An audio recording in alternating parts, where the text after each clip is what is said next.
Hey, good morning everyone. So dito tayo ulit sa RSpec Garage. So usually daily vlog or usually update. So andito tayo, may mga nakapila na car. Then actually andito yung sa akin, bali wrap tayo. Bali ang mangyari kasi today siya naka-schedule for dito sa axle sa gulong. And the same time, pinag-usapan ko lang yung RSpec kasi since nandito siya. So dito sila mag-wrap. So ito sila sir sa sa nagra-wrap yan. Hindi sila sa RSpec pero at the same time since nandito na yung sasakyan, naka-schedule kami ng run this coming Saturday, parang RSpec run. Yan.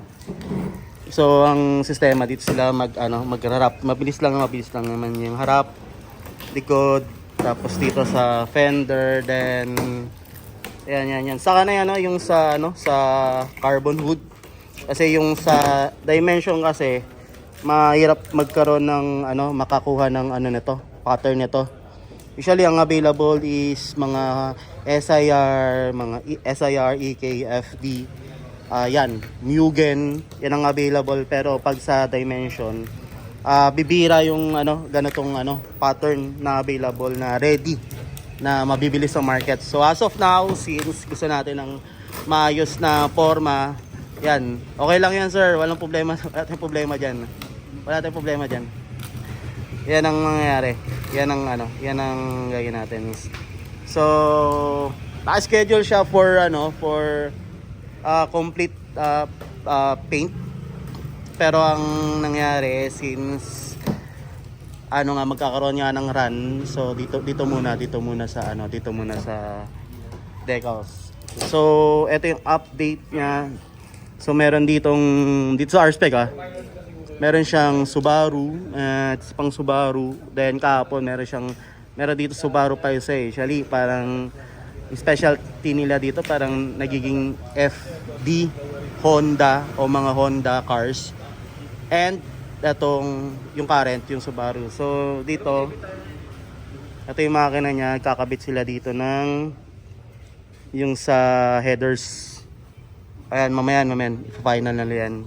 So yun yung makina ng isang Subaru na to.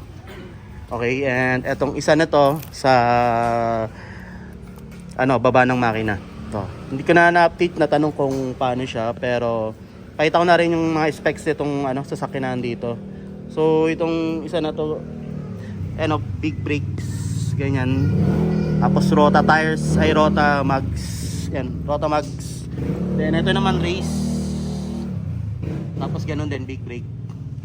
So that's WRX Subaru and Terrain. So WRX. Tapos grabe ang ganda nito. Sabihin ko papakarbon tayo ng ganyan. Alright, so usually ganun din ito, pull down ng makina. Pero alam ko tapos na ito, okay na ito ang ganda. Nakaporma siya ng ganyan, tapos yun din nakaporma din siya ng ganyan. And same time to exhaust. Ay, naka-strat per pan. Ang ganda nito. Yan. Ang ganda yan. Nakaporma. Tapos may wing pa. So usually makakompare mo yan at WRX, then WRX.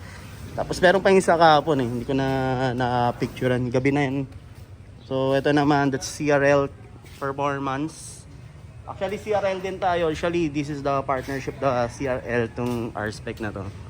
And CRL din yan, CRL Performance. So yung exhaust nya, full exhaust CRL, then Speed Lab. Okay, tapos maintained by RSpec. So yan. Then dito naman yan. So ito yan, exhaust nya. Then dito naman syempre yan, Subaru natin. That's CRL exhaust. Oh, apat tindi Tapos meron pa siyang pakpak. So yan yung setup nya. Ito naman, meron naman dito FD. Umaya mapupuno yan dito. Actually yung iba for call nakapark yan sa labas. So if you want na maalagaan yung sasakyan nyo, usually ako dito Sa ibang talyer kasi usually ano kung ano na yung ayusin ito kasi magbibigay na sila ng suggestion kung ano yung ano yung suggestion kung ano yung dapat na ayusin o repair o masisira na.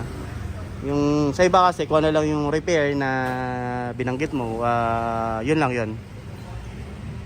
Eh dito kinaka-car wash pa bago ilabas. So magka-carbon tayo, ito siya.